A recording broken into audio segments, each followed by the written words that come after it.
le dije el cuento de una niña que fue a la escuela y le dijo varias veces al profesor que su tío le estaba chupando la paleta. Y el profesor le dijo, ay, qué bueno que tú compartes, qué bien. La niña siguió insistiendo, profesor, mi tío me está chupando la paleta. Hasta que el profesor dice, pero ven acá, pero déjame preguntar, a ver, ¿y qué paleta? Entonces ella le muestra. O sea, la paleta, es que en su casa le decían paleta a la vulva por no llamarle vulva. Si en su casa hubiese visto una formación, que eso es vulva, eso es pene, y esa niña el primer día le dice al maestro, profesor, mi tío me estaba acariciando la vulva, un ejemplo, el profesor lo va a entender de una vez, ¿verdad? Entonces, por eso es tan importante llamar cada cosa con su nombre, no de forma vulgar, sino de forma como se llaman realmente. Sí, porque eso realmente es de lo que habla aquí en el diálogo que tiene en el libro. La niña le pregunta incluso cómo se llaman las diferentes partes del cuerpo, y la madre veo que comienza a preguntarle, a decirle a ella, tú misma ve nombrando las partes de tu cuerpo, cuáles son esas que se pueden ver y cuáles son aquellas que no se pueden ver. Entonces ahí ella va a ir mencionando y va a ir viendo, para entonces ella ir explicando que para qué sirve cada una y qué hay que hacer con cada una. ¿Leíste muy bien el libro? Pero claro, porque se supone. Qué bueno. Claro que sí, claro que Así sí. mismo es. Así es esa parte de ellos conocer que esto es el pene, esto es la vulva, estos son los senos, estos son las nalgas. Entonces, que ellos sepan cuáles son la parte privada y cuáles son la parte pública. La parte pública, si tú te sientes cómodo, te la puedes dejar tocar. Ahora, la parte privada no hay negociación. Eso nadie la puede tocar, a menos que sea papá y mamá, y para bañarte. Sí. Nadie más puede tocar. Tenemos aquí en otra nueva ocasión a nuestra psicóloga, sexóloga Ana Luisa Vázquez. Así mismo es. Siempre has estado aquí en este programa y nos has colaborado con muchísimos temas interesantes de los cuales hemos tratado aquí.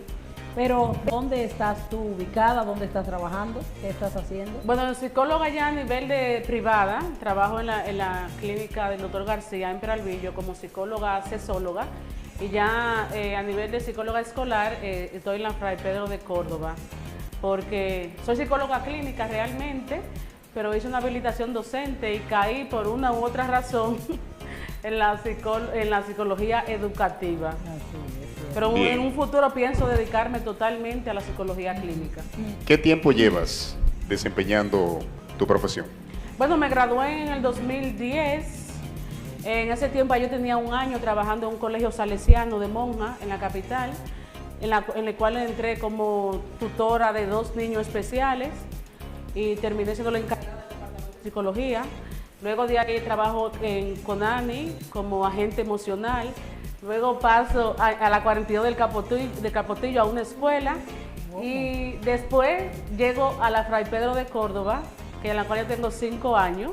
Además de mi práctica clínica, que llevo como ejerciéndola alrededor como de 3 o 4 años. Bien. Oye, excelente recorrido. Claro que sí. Ana Luisa, caramba. Una excelente experiencia. Mira, que tiene. Yo trabajo con ella en la Fray Pedro y déjame No decirte conocías. que yo no conocía ese recorrido, ¿no? Por eso fue por eso es que es importante conocer Claro, a las claro, así personas. es. Y dime, Ana Luisa, ¿cuál es tu público? O sea, el que tú mayormente trabajas. Ya en la parte privada trabajo más con pareja o consulta individual. Me encanta trabajar más la parte sexual, yo creo que para nadie eso es un secreto, esa es mi pasión, pero también trabajo con niños en terapia de aprendizaje, porque realmente tengo diplomado, soy terapeuta del aprendizaje, la maestría que tengo en sexualidad, entonces, la licenciatura en psicología, o sea, como que tengo de mucha parte un poquito. Bien. Ahora tengo algunos pacientes que tienen que ver con terapia de aprendizaje, aunque estoy un poquito cansada por la escuela de trabajar esa parte, pero me da resultado y si me llegan esos pacientes, yo lo atiendo. Ok. Las edades comprendidas entre estas personas que tú tratas, ¿entre qué parámetro oscilan? Bueno, la mayoría son personas de 20 a 35 años, la mayoría. Y aunque parezca un poco paradójico, pero la mayoría de mis pacientes son cristianos. Okay. O sea, que eso me da a entender que la persona está buscando. ¿Sabes que antes había mucho tabú en las iglesias? Y ahora, gracias a Dios, eso como que ha pasado y la gente ya busca ayuda. Claro, digo que son cristianos cuando tiene que ver con la parte sexual. Ya la parte que tiene que ver con psicología o aprendizaje son personas ya tanto cristianas como no cristianas. Bien.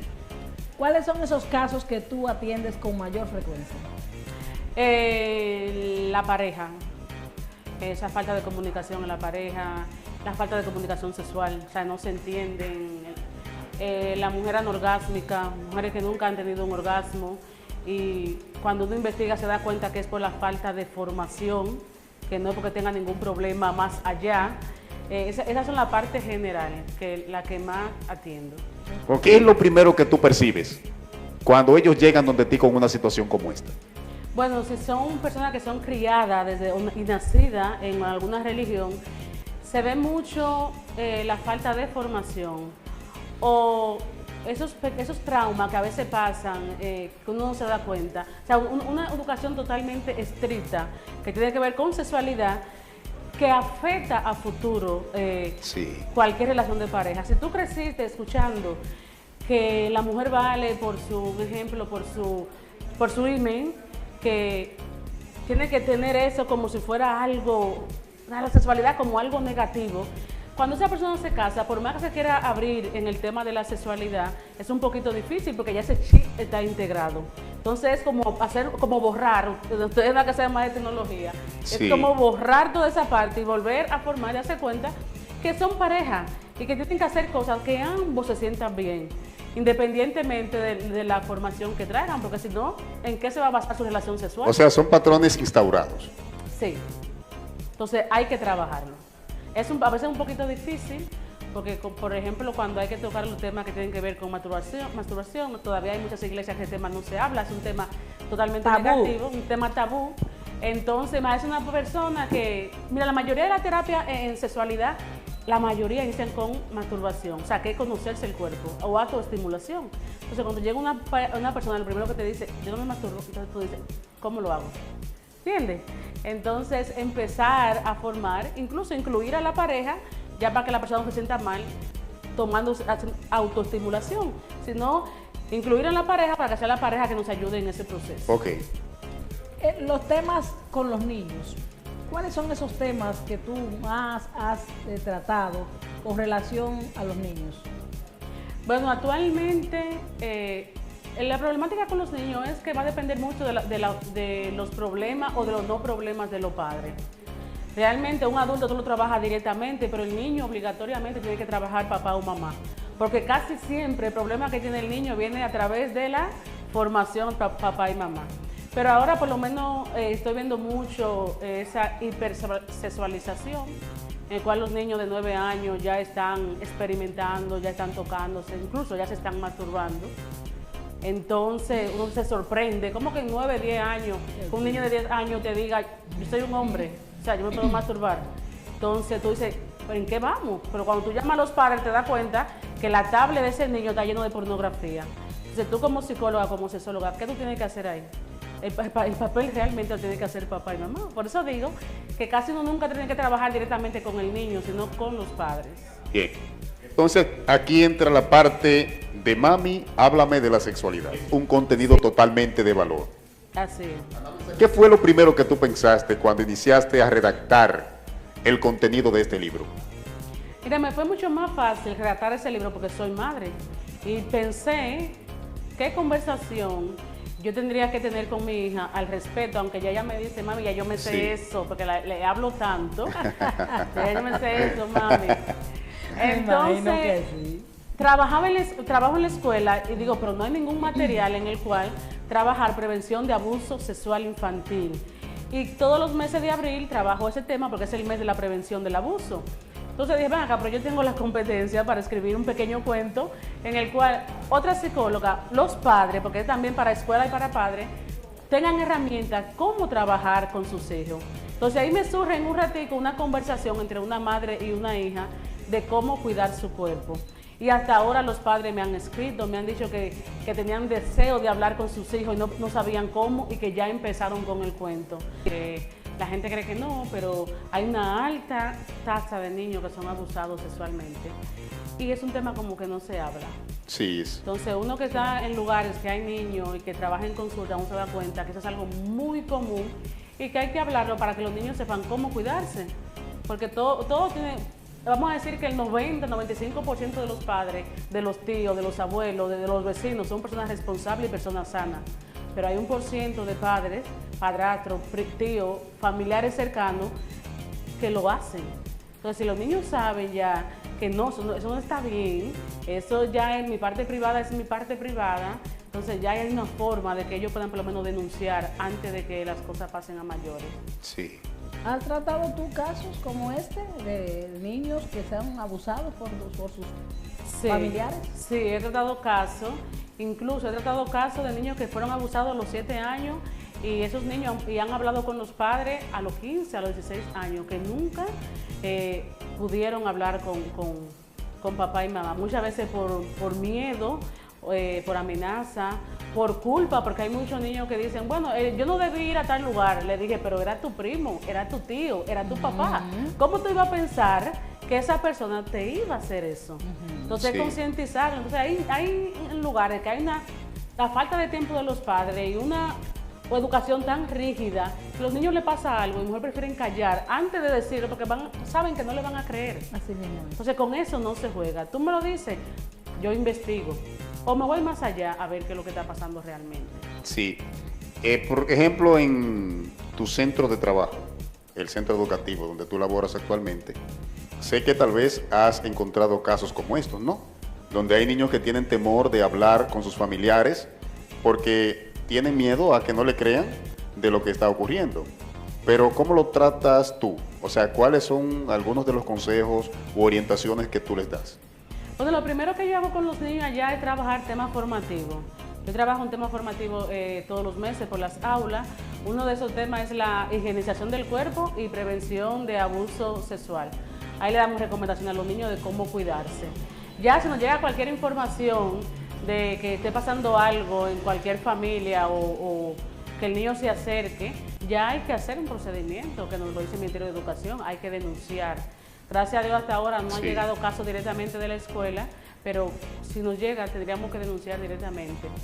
Ana Luisa, interesante tu escrito, algo interactivo, muy diferente. Nosotros queremos saber, porque tú sabes que en muchas ocasiones es difícil poder, pues, detectar estos casos en los niños, donde son abusados por sus padres, en muchas ocasiones por sus tíos, los incestos. ¿Cuál es la conducta que presentan estos niños que son pues abusados en esta situación? Mira, los padres que viven diariamente con esos niños, se le dan muchos indicadores. El niño realmente cambia su conducta tanto en la casa como en la escuela. Ese niño tranquilo se puede volver un niño agresivo o se puede volver un niño mucho más introvertido, más tímido. También el niño se aísla. Un detalle muy importante es la erotización. Niños que te hablan con 3, 4, 5 años, te hablan de sexo. Tú ves siempre que están teniendo palabras o movimientos que no son adecuados para un niño de esa edad. Incluso hay niños que tú lo llevas constantemente al médico y le encuentran infecciones. Y tú dices, pero ¿cómo a un niño de esa edad, tanto niña o niño, porque ya el abuso se da en ambos sexos, no como antes, que solamente eran las niñas? Pero ¿cómo pasa todo esto? Incluso hay etapas regresivas en el cual el niño antes no se hacía pipí, por ejemplo, en la cama y empieza a hacerse pipí. O el niño empieza a descuidar su físico. O el extremo, que es empezar una limpieza compulsiva. ¿Por qué? Porque cuando el niño es abusado, normalmente se siente que está sucio. Entonces se baña frecuentemente. Uno como madre empieza a mirar, pero ven acá, hay muchas conductas que el niño no lo hacía antes y lo está haciendo ahora. ¿Qué está pasando? También, si el niño era muy cariñoso con ese familiar y ya de una hora a otra ya el niño se aísla, entonces son indicadores que le dicen a los padres, algo está pasando. Por lo menos en la escuela, un niño que es totalmente trabajaba, se concentraba y ya está súper hiperactivo, no quiere hacer la clase, pelea frecuentemente. Un niño que no avanza, antes sabía leer y retrocedió. O sea, todos son indicadores que nos dicen que algo no anda bien y hay que hacer la investigación del lugar. Sí, ¿entiendes tú que esto puede afectar su sexualidad? Totalmente. O sea, su inclinación sexual. Sí, entiendo que sí. Incluso, mira, estoy leyendo un libro ahora que se llama El coraje de sanar, que es la historia de 200 mujeres violadas en edades de 3, 4, 5 años, y muchas de ellas dijeron que eran lesbianas actualmente, muchas veces por rechazo a los hombres por esa violación, u otra vez porque aprendieron que la sexualidad se debía a esa parte que tenía que ver con la situación femenina, porque fueron tocadas y guiadas por un ejemplo, por la madre, por la tía. Eso influye totalmente. Bien. Wow. Fuerte. Bastante fuerte, sí. Eso le cambia la vida a cualquier niño. Son traumas que a veces no se superan. No se superan. Bueno, lamentamos que estas cosas tengan que ocurrir en nuestra sociedad, pero lamentablemente hay mucho de esto en nuestras sociedades, en nuestras escuelas. Esto está lleno. Así que hay que poner ojo visor, ¿verdad? Así es. Poner ojo visor los padres con sus hijos y mirar los comportamientos para que luego ellos puedan detectar si estos niños están. Quizás no tengan los padres pues las herramientas de poder decir, bueno, está pasando esto o aquello, pero sí podemos ver, ¿verdad? Sí podemos Claro. Sí, claro. Y buscar ayuda y denunciar, pero se da mucho que mucha familia, mejor el tema se elimina, se aísla y no hacen ninguna denuncia porque es entre familia y no quieren separar a la familia, pero mientras tanto ese niño está ahí sufriendo y es muy posible que ese niño, cuando tenga la capacidad, llegue hasta el suicidio. Sí. Sí mismo es. ¿Entiendes tú que es un error quedarse callado? Claro, porque como madre, un ejemplo, yo como madre, mi responsabilidad es velar por el bienestar de mi hija. Si yo me entero de cualquier cosa, ya aunque sea su papá, como mi responsabilidad es velar por mi hija, yo tengo tengo el deber, tengo la obligación y el amor de madre tiene que llevarme a mí a denunciar, porque lo más importante que yo tengo es mi responsabilidad, es mi hija, ¿entiendes? Entonces, tú toma la decisión de abusar o no, porque tú eres un adulto, pero el niño no toma la decisión de que lo abusen. Entonces, quien tiene que protegerlo son los adultos. Entonces, yo que me doy cuenta, soy la madre y me quedo callada, imagínate, ¿cómo el día de mañana puedo reclamar cualquier cosa? Porque eso es que automáticamente le cambia la vida al niño. Incluso hay personas que han sido violadas y no lo recuerdan, y después de grande algo no funciona bien, o son bulímicos, o tienen anorexia, o se van a la prostitución, y siempre tienen como ese vacío, ¿qué me pasó? Hasta que un día algo lo hace recordar y se dan cuenta que la causa de todo eso viene de una violación que aún ni recordaban. Entonces, estaba en el inconsciente y aún así le cambió la vida a esa persona. Excelente. ¿Cómo pueden conseguir esta edición? Bueno, ahora mismo está mano a mano, como quien dice, me pueden escribir 829-717-1218 y se lo hacemos llegar. Porque el otro punto de venta lo tienen, está por la UAS y a la gente de aquí le quedaría muy lejos. Entonces, escribirme a mí y yo se lo hago llegar. Te felicitamos nueva vez, Ana Luisa, excelente. Esperamos que sigas adelante, pues escribiendo más libros como este, porque claro, realmente la sociedad lo necesita.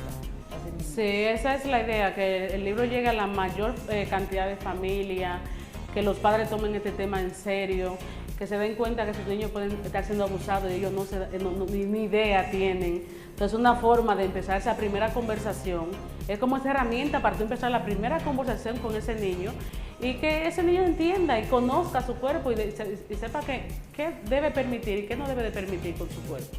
Así es. Ok. ¿Cuáles son esos pasos, Ana Luisa, que tú desde tu posición en tu centro educativo das cuando tú detectas algún caso similar a esos? Bueno, si se da un caso que tiene que ver con abuso, inmediatamente lo que procedemos a hacer es contactar a los padres. Claro, va a depender de la información que el niño te dé, porque si el niño te dice, papá, tú no puedes llamar a papá, tienes que llamar a mamá. Entonces, conversar con los padres y buscar la forma de que si está pasando, ese niño sea apartado de esa persona y que se haga una denuncia. Ya si vemos que hablamos con los familiares y no hay ninguna denuncia, entonces la escuela tiene la obligación de denunciar. Ok. Cuando escribiste este libro, Ana Luisa, ¿pensaste tú que las personas te iban a dar el apoyo que te han dado hasta ahora? Realmente, yo escribí ese libro para subirlo a mi página. Tengo un amigo que conocí en la universidad, que es mi amigo full. Él me dijo, yo le mandé el material y me dijo, no, esto no es para tu página, esto es para reproducirlo, imprimirlo y y venderlo, o no venderlo, sino colaborar para que llegue a la mayor parte de familia.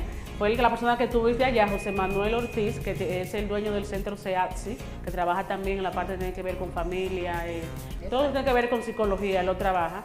Entonces me motivó y lo hice. Imprimimos 100, no sabíamos que esas 100 se iba a ir antes del lanzamiento, casi se fueron. Y ya estamos imprimiendo 100 más. Y si vamos a seguir imprimiendo hasta que las personas lo sigan pidiendo. Excelente. Excelente. Está muy bueno. El precio. No, nada más impresión, 100 pesos. Okay. Solamente impresión. Por ahora ese es nada más impresión. Ya sabe la gente que está en Bien. casa, que es un libro sumamente económico y que usted puede utilizarlo para muchísimas cosas. Claro. Con sus hijos. Económico pero valioso. Pero valioso, así mismo es. Incluso los hijos pueden leerlo porque tiene muy buena letra. La letra no es una letra pequeñita, Sí. que los niños no la van a ver, ni los padres, sino es una letra un poquito grande, ¿verdad? Pues que lo pueden ver los niños, déjame decirte, que los niños cuando ven lecturas como estas, Claro. que Sí. tienen muñequitos y que las letras son un poquito grandes, a ellos les gusta ese tipo de Sí. lectura. Sí. Entonces así como vemos este libro de Ana Luisa, vemos que hubo una persona que te hizo Muchas imágenes. las imágenes. ¿Quién es la persona que te hace las imágenes para esta edición? Bueno, a esa persona yo la conocí hace mucho tiempo a través de las redes sociales. Él se llama Ariel Ortiz también. Lo conocí en la página de Facebook y yo le dije la idea que tenía y él me dijo, no hay problema. Yo le mandé el texto del PowerPoint y entonces él me fue adaptando las imágenes según el texto y así fue, así salió ya esta parte. Así fue y así Bien. pasó. Me llama mucho la atención la portada. ¿Por qué elegiste esta portada? O sea, dos niños, veo ahí que están observándose Observándose como Sí. su cuerpo, ¿verdad? Sí. su sexualidad específicamente, su parte sexual, ¿no? Me llamó la atención porque es curioso, el cuento es como una niña muy curiosa que quiere saber más de cómo cuidar su cuerpo. Entonces, aquí lo que representa son esos niños que a veces están mirando sus genitales y se preguntan, pero ¿por qué yo tengo una vulva y tú tienes un pene? Eso se da en lo pequeñito. Entonces, lo representé a través de esa imagen porque es como esa curiosidad. Sí. Esa curiosidad que tiene que ver con la sexualidad y que tanto los padres le temen. Mira que es interesante porque realmente he visto que los niños a temprana edad se exploran.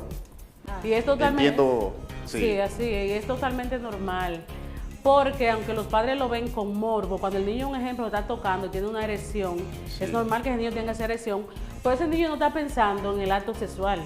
Ese niño está pensando que se tocó en esa parte y se sintió bien, como que tú te rascas un ojo, que tú sientes como, "Ay, como tú quieres como seguir y seguir", es lo mismo. Lo que pasa es que un adulto lo ve y automáticamente relaciona o asocia esa información a lo que tiene que ver con el sexo, pero el niño realmente no está buscando el No. sexo en eso, simplemente conocerse, se dio cuenta que con el pene siente. Claro. Entonces, es el papel del padre guiarlo. Y esto trae consigo preguntas que uno como padre debe de responder de la forma correcta, porque en muchas ocasiones cometemos errores de buscar una respuesta que no tiene sentido. Entonces ahí el niño inicia a confundirse. Entiendo Así esa es. parte, ¿no? Así es. Pero los padres seguimos llenos de tabúes. Claro, Seguimos es llenos importante de tabúes. primero romper con ellos. Claro, seguimos llenos de tabúes porque nunca queremos hablar directamente con los niños acerca de sexo. Sí, Sí, así es. Así yo no sé, difícil. yo le dije el cuento de una niña que fue a la escuela y le dijo varias veces al profesor que su tío le estaba chupando la paleta. Y el profesor le dijo, ay, qué bueno que tú compartes, qué bien. La niña siguió insistiendo, profesor, mi tío me está chupando la paleta. Hasta que el profesor dice, pero ven acá, pero déjame preguntarle, a ver, ¿y qué paleta? Entonces ella le muestra. O sea, la La parte. paleta, es que en su casa le decían paleta a la vulva por no llamarle vulva. Si en su casa hubiese visto una formación, que eso es vulva, eso es pene, esa niña el primer día le dice al maestro, profesor, mi tío me estaba acariciando la vulva, un ejemplo, el profesor lo va a entender de una vez, Claro. ¿verdad? Entonces, por eso es tan importante llamar cada cosa con su nombre, no de forma vulgar, sino de forma por su como se nombre correcto. llaman realmente. Sí, porque eso realmente es de lo que habla aquí Sí. en el diálogo que tiene en el libro.